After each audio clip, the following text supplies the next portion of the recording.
Bonjour peuple congolais, bonjour bande nyonso balanda biso partout du monde, des pères et des mères, biso tango toyaka, chaque fois na répétaka message wana, toyaka bilobela te, toyaka elengeka olobate. Tozoleka un bon message pour les citoyens congolais concernant surtout notre Josué, président Félix Antoine Tshisekedi Tshilombo. Wazo longola biso na misère, wazo longola biso na pasi, wazo longola biso na makambo akala, wazo mema biso na modernisation. Fati Beton, ndiye wana tokolobela po na tongwa lelo. Merci na bandeko nyonso pe ba contribuer kana ba conseil ba remarque parce que mutu moko azaka parfait na makambo nyonso akokate. Conseil, remarque donc et ça là que suggestion et ça là été communication tout ça là et kende na perfection. Lelo tolobela ka ba réalisation à chef de l'état. Biso toloba qui était avant to comme en 2023.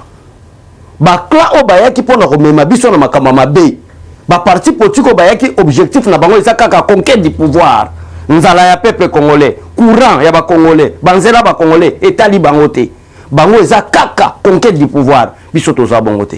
Nous on a lutté pendant 37 ans na ba papa na biso pour que un jour l'IDPS akota na pouvoir ndenge président Félix Tshisekedi aza peuple congolais panda beta maboko. Fati, ba diabolisation, Fati azo sala nini, Fati, mboke so kende liboso te, Fati, boye, Fati. Tozo zo maloba leader moko. Tozo expliquer peuple congolais que biso tango tozo benga président Félix Tshisekedi Josué. Parce que tozo comprendre que Josué atikala na charge parce que Etienne Tshisekedi wa Mulumba azaki Moïse na biso. Tshisekedi a ke peuple nyonso baleli. Peuple batie maboko na mutu bazolela Moïse ok otiki biso na souffrance otiki biso na malheur mais nzamba talaki na gauche à comprendre bige ya un Josué au nom de Félix Antoine Tshisekedi Tshilombo B50 mukwa ntombolo nde ya wana ko prouver lelo na badongolo misu ba oyo babula ke Félix Tshisekedi azo salarien lelo tozo tali sabino que pense Jean-Pierre Bemba pour la président Félix Tshisekedi. Qu'est-ce que Jean-Pierre Bemba a compris? Parce que Jean-Pierre Bemba fit parmi des leaders. Yamakasi ba soutenaka Martin Fayulu na l'élection en 2018. Oh ba traité qui président Félix Tshisekedi qui a recoraté. Mais qu'est-ce que Jean-Pierre Bemba moni peuple congolais vous allez sima malobananga. Vous comprenez? Jean-Pierre moni nini? Après avoir ça la lamuka, ba comprendre que muto ba soutenaka et sengela qui te ba soutenir l'homme qu'il faut à la place qu'il faut, c'était président Félix Tshisekedi. Malgré bango nyonso bazaki derrière Martin Fayulu basali cop na bango motema mabe contre le président Félix Tshisekedi. Mais posons-moi des questions bande bolandanga. Qu'est-ce que Jean-Pierre Bemba a compris? Tout en a déclaration à Jean-Pierre Bemba pour te faire sa explication. Vous comprenez? Président Félix Tshisekedi degré nini place nini azo mema Congo. Toujours répéter en haut, si 2023 élection tout tika dans 6 mois pour to comme 2023 élection zoya nandimite que président Félix Tshisekedi a obima na moi 90%. Ndenge makambo ko biko changer boy, ba donne ko biko changer boy. OK na ki quit na ville ki quit bato bato yemba kuraka kobola je crois to lancer ma vidéo. Bon moni kuraka kobola depuis que ki quit et ki quit. Depuis nzamba sala Adam na Eve. Depuis nzamba sala likolo na mabele ki quit etika na kota kurate. Donc yesu ba dinga aya azo bandimi na ye ki quit etika lika na obscurité. Mais qui quitte à on a Kinshasa ba osala le retour pour fatia bonisa na penzela kende bo mona kakobola bana hôtel misa déjà ba pylon pour te courir ou ta kobole fanda na kikata qui quitte mobimbe pela tala musala siko muto boye pona nini mais ngala boye ngalo ba qui quitte pour ba ah bataba ndo bazaka boye akumisa président ba te ngala boye makamwana tokota siko na papa Jean-Pierre Bemba o ba ndongolo misu d'étrangers des aventuriers politiques. Oh, baza osala ba déclaration bazo zo maloba papa na biso Jean-Pierre Bemba un homme qui se respecte. Oh, ayeba valeur ya lite ya IDPS babandi ko diaboliser tena Jean-Pierre Bemba derrière Fayulu bangwana bakimi Fayulu balbi c'est un escroc politique. Tokota na déclaration ya papa Jean-Pierre Bemba bolanda makam papa Jean-Pierre Bemba lobi mon père Jean-Pierre Bemba que Dieu vous bénisse makamba boni to luka pote mboke kende liboso mboke tombwama bolanda makam papa Jean-Pierre Bemba lobi depuis que je suis né Fati Beton. Depuis que je suis né, je n'ai jamais vu l'électricité à Guémena. Même quand j'étais enfant, mes parents me montraient tout simplement des poteaux, mais sans fil, ni quoi que ce soit. Aujourd'hui, grâce au chef de l'État, son Excellence Félix Antoine Tshisekedi Tshilombo, la ville de Gemena est électrifiée. Remercions-les sincèrement. Maloba nangate peuple congolais. Maloba papa Jean-Pierre Bemba. Nabenga papa Jean-Pierre Bemba, c'est un homme à respecter. Maloba papa Jean-Pierre Bemba. Alobi depuis Nabotama. Ba papa nanga bozola nanga partout, ba maman, ba fédération na biso partout. Ya Canada, États-Unis, Allemagne, France, peuple congolais, bisika boza. Jean-Pierre Bemba n'est pas n'importe qui, c'était grand leader. Moutasala Mafa, pour Mafa comme Oazalelo. Yango zomo depuis Jean-Pierre Bemba longwe na kisangani babandi ko wolela Jean-Pierre, babandi ko wolola Martin Fayulu.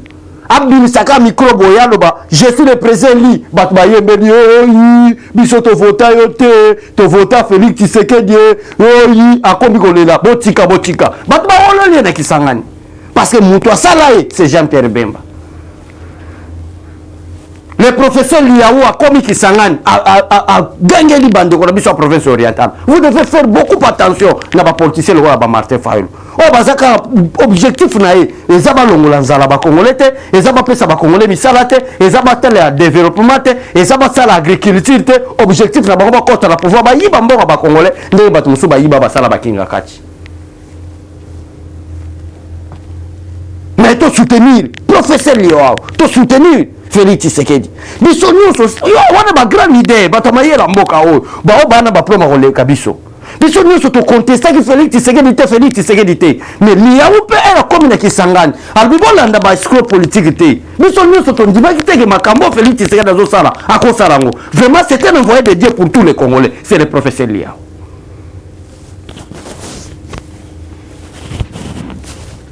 Yo kufanda na kuanda kunayo soki bangungi suyo malaria lekio dose nzala na libumelo akoleza te mboka oh Félix Tshisekedi ntanta mais botala kuna makambo Jean-Pierre Bemba lobi botala makambo professeur Liaou lobi biso nyonso ça d'abord nazozo ngoloba papa Jean-Pierre Bemba c'est très important to zonga nan to banana na Kisangani place Martin Fayulu ba wololi na peuple congolais balobi biso so tozaki na simano ezaki par inconscience politique. Tu vas comprendre que tu vas voter au sauté. Biso to voter na biso Félix Tshisekedi. À partir à l'élo, Mafa, ce que ça un homme. Comme Megaloba sous président élité parce que bandit déjà na Kisangani. Et ce qui m'a poussé, au moins le papa Liaou zo ba na vérité nyonso.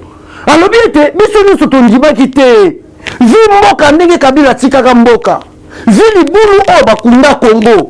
Façon Congo ezako kendele. Na scène internationale ezala quitté. Na kata ba conseil des nations, n'en parlons pas. Diplomatie koufa depuis Tongo parce que va faire oublier Congo na kata ba conseil des nations.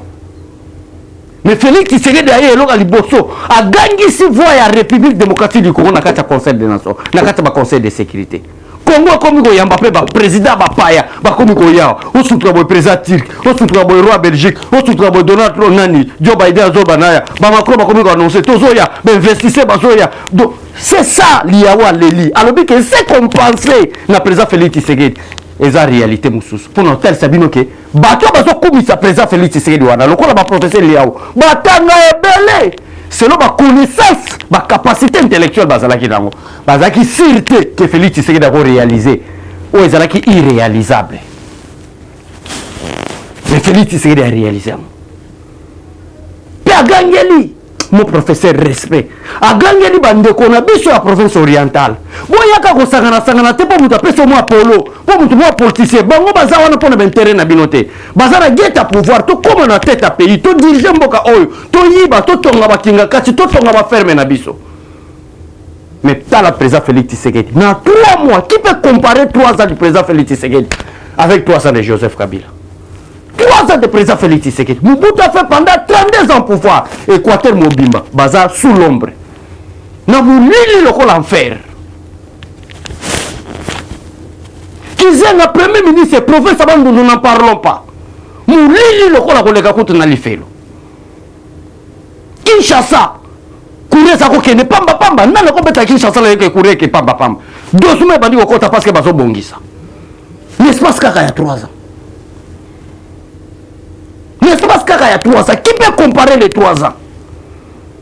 Qui peut comparer les 3 ans du président Félix Tshisekedi n'a pas président Moussous? 3 ans seulement. À un pays pillé, volé, il y a des détourneurs. Avec intention de peuple congolais. Il y a un peuple congolais. Mais Mouton peut sa chance. Le grand professeur Batombo, la président Félix Tshisekedi, le professeur Liao. Toloba, banana balinga koloba. Toujours le vérité. Donc c'est-à-dire, c'est le bino science le bino boyekola na ba université ko kufa ya nzala Félix Tshisekedi azaki incapable. Mais na plein Nzambe, Félix Tshisekedi était celui-là choisi par Dieu pour na robema développement ba congolais. Les autres le ba preuve. Mais on a bomoni Jean-Pierre Bemba sali déclaration. Depuis na botama, on a Jean-Pierre Bemba. Si na komi boy ndeko Josué Jean-Pierre Bemba a déjà connu 60 quelques, non? Oui. Donc, depuis Jean-Pierre Botami 0-0, c'est ce qu'il y a 60 quelques. A Tigala, comment on a couranté? A expliqué sous base. Même papa n'a pas herbe Botama. Si baya ko bota biso babalana, batikala mona couranté. Sauf que er nazala ki kaka mwana muke. Papa za ota biso tala ba singane leki ba benga ngo inga. Ah, Fatih Beton, ba de konanga prions pour Félisa président Félix Tshisekedi. Prions vraiment pour lui. Papa n'a pas biso ba nke ba yebisa biso na Gemena tala. Or que Gemena ça il siège place Mobutu Sagi lokola moi sous capitale naye, village naye, abongisango, Guadeloupe na Gemena. Mais tika la kokota couranté. Déjà perbe bazo ba c'est grâce au président Félix Tshisekedi. Bato ba faulu ba kosela makambo.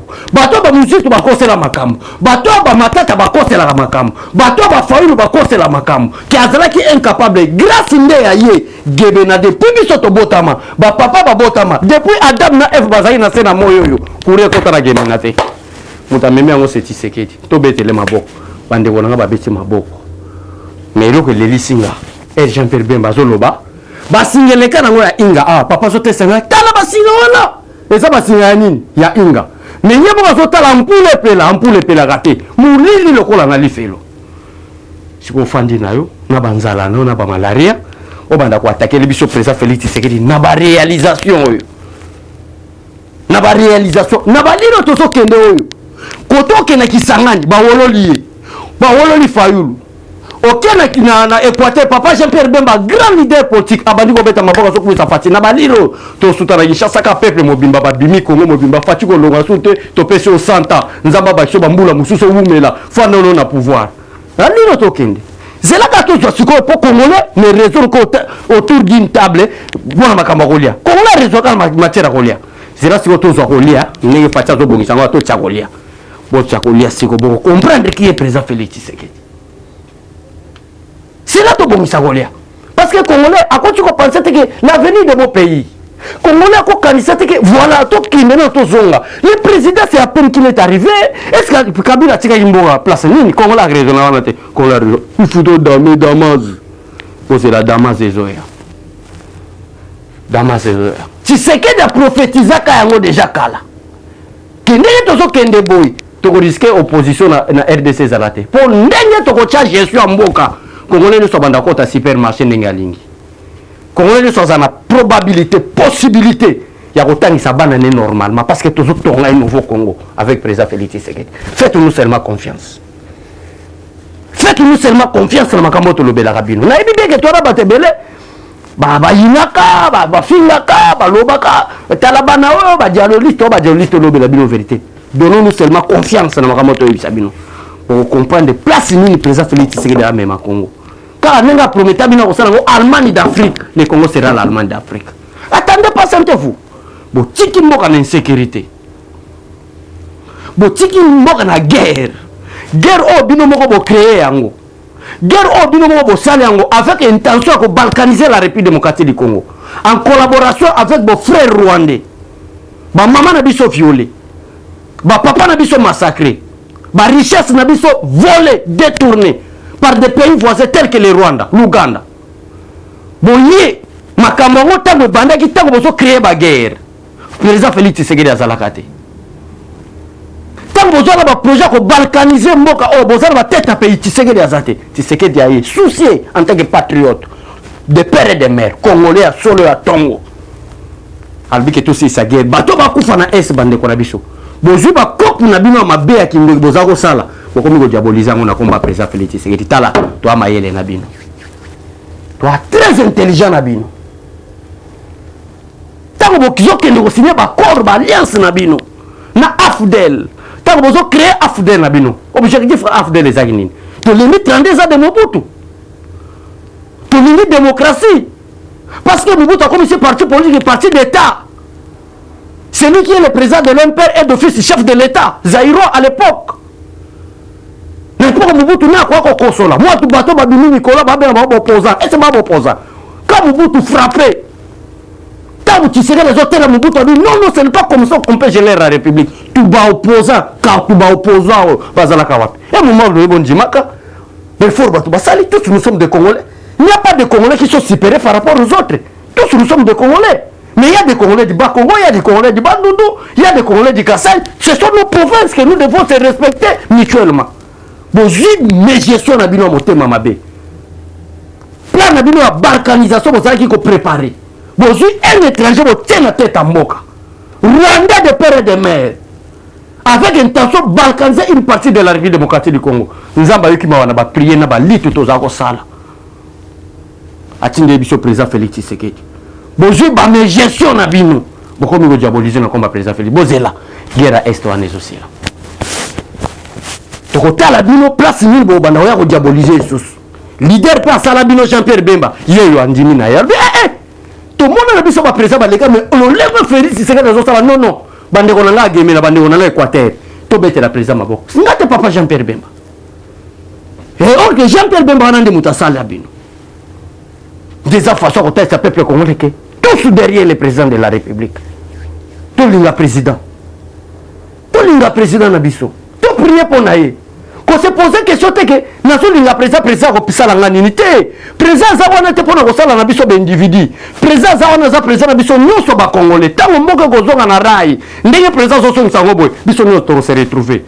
Et nous sommes congolais supérieurs à congolais. Ni tout le monde a un logo pamba. Banda ko to mona ngwe logo pamba Kongola ko zanga ndaka olala te parce que mabela Kongo depuis Kongo etongama eza bisika musuba tika kotongana nko batika osala ta bilanga te Kongo ezala bazamba makasi boke na parti bomona ba sommet ba montagne Kongola ko zanga ndaka te Kongola ko zanga kura te parce que tona ba barrage makasi ezaki mitema mabe ya ba politicien boko mona ba Kabila ba Mobutu mitema mabe na bango bakoma ba multimilliardaire pour manipuler les Congolais, na mbongo o ba Congolais bango ba yibi. Et Félix Tshisekedi d'ailleurs, nana ko yebi sabiso, Félix Tshisekedi c'est le chef de l'État. Président Félix Tshisekedi c'est garant de la nation. Nana ko tali sabiso ko beta to la bi que président Félix Tshisekedi peut de pouyaye tala makamazo yiba. Aza mutu. Aza pe président de la République. Akolo ba ke ngape nazo so ba ferme boy. Nazo sala ngote parce que comprendre. Aza na notion d'État. Félix Tshisekedi a tangama pour diriger. Félix Tshisekedi a une formation pour être chef. Président Félix Tshisekedi a un principe pour la différence entre choses publiques et choses privées. C'est quoi qu'on dit ma présidente pourquoi? Au bout du président de la République. Il y a un truc qui titre à 2034 bande ba ipsinga balbi mona mboka abeshole fatiti 2034 mutaolongole à pouvoir zate. Bozela ka ko lier. Bozela ka ko lier là ya. Donc, place, nous devons comprendre le peuple congolais que les Congolais belé baboya qui président Félix Tshisekedi. Tala longola na conception que Félix Tshisekedi a un problème pour Moulouba. Lokuta. Et ça problème qui Moulouba te parce que dans la partie politique na bango na balouba pe baza. Et ça problème qui Moulouba te Félix Tshisekedi est l'homme sérieux. Balingi bazo président Félix Tshisekedi a kota na basenso kilt na bango, a comme muyibi loko na bango pour comme mutu na bango ba te kamboka. Président Félix Tshisekedi le problème qui a boycotté kamboka. Alors pour le diaboliser, Moulouba Salini, la partie pour tirer le milieu Balouba Bazan. Pas sorcier. Bosé la tous bino si on a ma boko awa, mboka yango ezo bonga, ure bonga. Bana ki kwiti déjà bangwane. Talaka mboka lokola ki kwiti peuple congolais. Gizenga uti premier ministre. Adolphe Muzitu premier ministre. Obem na président Assemblée nationale. Olivier Kamita président Assemblée nationale na ba époque wana. Tozi ba poste ministériel ya makasi et plusieurs fois na régime nyonso.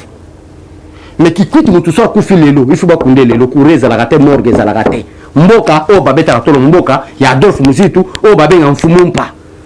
Sia président Félix Tshisekedi a peut-être à la l'année avant de tenir équité.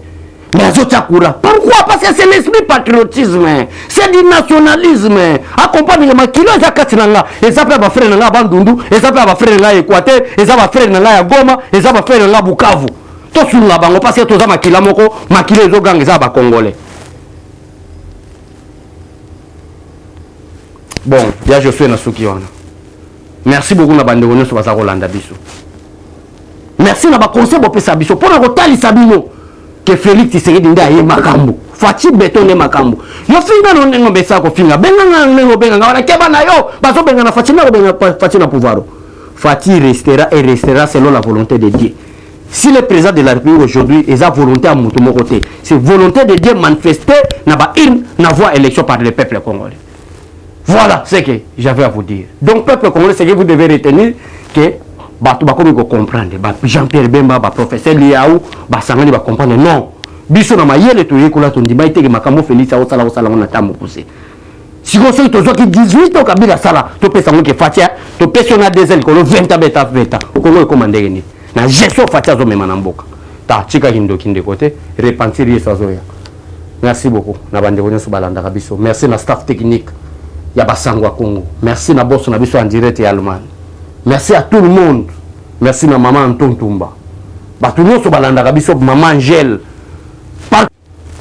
Pour continuer à s'abonner à la chaîne biso pour partager des missions, des nouvelles pour biso et ça va rimerte et ça va fausse information et ça va information solo pour la tête sabino lolenge ni mboke sokene. Botika malam. Merci et félicitations na secrétaire général qui s'est Kabouya na unité des partis. Que Dieu vous bénisse. Eshima, votre magazine qui bat au rythme de l'actualité. Une réponse à vos besoins en information, un éclairage dans divers domaines. Impartial, documenté, instructif. Eshima au cœur de l'info. Retrouvez la nouvelle édition. Le service national de la RDC, une seconde chance pour les Koulouna. Le commandant du service national, le général-major Jean-Pierre Kassongo Kabouik, est en passe de réussir le plus difficile. La conversion des délinquants juvéniles appelés Koulouna en bâtisseurs de la République. Jean-Pierre Kassongo Kabouik a réalisé des avancées notables à la tête de ce service qu'il occupe depuis juillet 2018. Ce jeune délinquant, presque indomptable dans le rue de Kinshasa, ont finalement été maîtrisés au centre pilote de Kanyama KCC. À ce jour, ils sont endoctrinés et formés à rendre service à la nation, à devenir utiles pour le pays. Au total, 2000 anciens Koulouna devenus aujourd'hui bâtisseurs ont perçu leur premier salaire après une période de 14 mois de formation dans plusieurs domaines, notamment la maçonnerie, la menuiserie et autres. Cette étape a concrétisé la volonté exprimée par le chef de l'État, Félix Tshisekedi, qui prône une autre méthode plus humaine pour l'encadrement de ce jeune brigand urbain et leur réinsertion sociale. Cela à travers la formation pour servir de main-d'œuvre au profit de la République démocratique du Congo. Dans un long entretien accordé à Eshima Magazine, le général-major Jean-Pierre Kassongo Kabouik explique le retour 4 ans après de la production agricole à Kanyama KCC. Dans cette interview exclusive, le commandant du service national égrène les réalisations de cette structure qui revient d'une longue léthargie. Il évoque l'expérience des cantines militaires et policières et révèle que son service paramilitaire mettra bientôt ses cantines à la disposition du campus universitaire en faveur des étudiants. Focus. L'équipe Mwakadi fait exploser le compteur. La DGI dépasse 200% des recettes fiscales au mois d'avril 2022, soit le triple réalisé en avril 2021. Une performance historique jamais réalisée au sein de cette régie financière. À lire également, les FARDC progressent de 5 places au monde selon le classement établi par Global Power. Analyse de l'état de siège décrété depuis 1 an dans les provinces de l'Ituri et du Nord Kivu. Découvrez également plusieurs autres sujets à lire dans ce nouveau numéro. Retrouvez l'intégralité du magazine Eshima dans les kiosques. Eshima Magazine, un nouveau standard d'information.